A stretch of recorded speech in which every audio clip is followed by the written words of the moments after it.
Well, hello, my YouTube friends. What unprecedented times we are living in, indeed. I hope everyone's staying safe out there. I hope you're staying home if you can. I'm sending you big kisses, lots of love. Be careful. I'm good over here. All is well. I am just doing a little quarantine with Chris. We may do a few of these videos in light of the times that we're living in, but I thought I would sort of peel back the curtain and just kind of show you guys a little bit of my life behind the music. All right, so let's dive in. I'm going to today show you my bedroom studio, and it is literally a bedroom studio. There's my bed, and here is the studio. Ooh, wow. Well, let me show you. We'll go kind of piece by piece. I'll show you what I got going on here, folks. Basic controller keyboard, nothing too sexy there. But over here, my mixer. Now, this little Mackie board has been with me for years. I've used it in tons of gigs. And I use it in the studio. I mean, if this thing could talk, it would tell you lots of stories because it has seen some action. Over here, these are my Yamaha monitors. I just got these for Christmas, and I love them. And I don't know if you know the story, but I'll tell you. Over here, this is a Panasonic home stereo system from Walmart. I've had this for 10 years. And these speakers from Walmart are what I mixed all of my music for the past 10 years on, up until December of this year. No joke. And the reason for that is there's lots of reasons, and I could write a book about it, but I just didn't have the budget. And I just used what I had, and I'm always preaching that, you know, when people say, oh, I wish I had this piece of gear or whatever. Use what the frick you've got. Use what you got, baby. So over here on I run Mac stuff. This is my, I hope you can see that. Little note that I put on here, music reactive. And what that is I read a book years ago, and it talks about music being passive or reactive. And passive music is the kind of music that you listen to and you're like, oh, that's nice. What a nice song. I like that song. That's nice. But then you kind of forget about it. But a reactive song is one where you hear it and you're like, whoa, that like took my head off. What was that? I gotta hear that again. I gotta know who sang that. So I keep that as a reminder for anything that I work on to try to be in one way or another reactive. Do something that's gonna kind of take people's head off in a good way. Instead of just doing something that everybody's, you know, heard a million times, you're just kind of bored with. And I don't always achieve that, but I strive for that. So that's my reminder there. So there you go. Okay, over here, my cassette player, believe it or not, I'm kind of old school when it comes to songwriting, and I don't like digital recorders to lay down my ideas.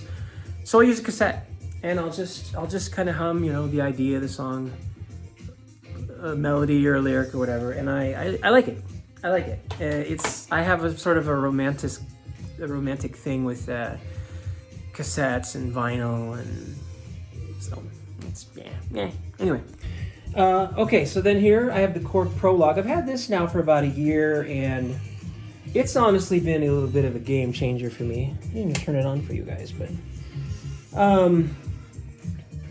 yeah, I love the Prologue.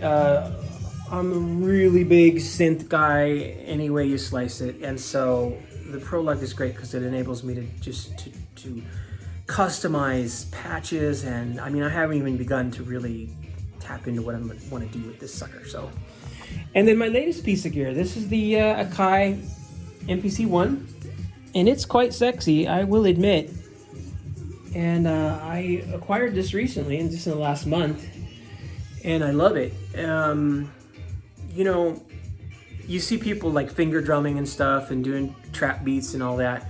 And you can definitely do that. That's what it's, you know, made for. It's made for banging out drum beats and cutting up samples. And I want to use it in a way, I'm trying to learn it and use it in a way that's unique to what I do. And so I'll probably be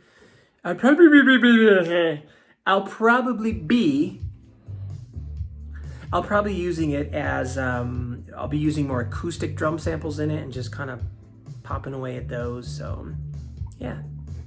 Let's see, what else can I show you guys? Let's see here. I'm a very big Star Wars nut, so Yoda hangs out with me in the studio frequently, a TIE fighter. Oh, I gotta show you my View to a Kill poster over here. James Bond.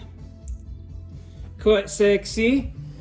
And then my wall of posters over here. Oh, I didn't show you. Well, I'll show you that. Yeah, I got the Beatles up there, of course.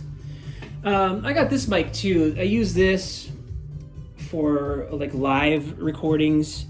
If I sing and play live, like for a YouTube video, I'll use this mic. It's great for that. All of my studio stuff, I use this one. And as you can see, I got the little pop filter and the thing here. I don't have any other than posters. I don't have anything on the wall that absorbs the sound. I got one little thing there, but I don't know. Again, you use what you have, but I'm very blessed right now to have the gear that I do. For a lot of years, I had a quarter of what I have now, and I worked with that, and that was fine. Oh, I didn't show you the piano. Well, you've seen it, I'm sure, in some of the clips here, but this is an old Baldwin piano that used to be at my parents' house, and it's kind of in bad shape. I do get it tuned. I do have a guy that comes and tunes it a couple times a year, but it's got a couple sticky keys, and but a lot of the live piano sounds that you might hear in some of my recordings, it's that piano, and it's not the best in the world, but it does the job, and I use it a lot to practice on and just plunk out ideas and all that. So yeah, I don't know if there's anything else I could show you guys. I think that's about it, guys. That's the studio. That's the gist of it. If you have any questions, about the gear I'm using or whatnot, leave me comments, and let's do another Quarantine with Chris, but let's do a different subject altogether. Like, what would you guys like to see? I have a vinyl record collection. I could show you some of my records. I collect cassettes and CDs and DVDs and Blu-rays. I'm very retro, so I like all that stuff. So I could go through and just show you some of my stuff, or we could do something completely different. It doesn't even have to be necessarily music related. But new music is coming, so new music is on the way.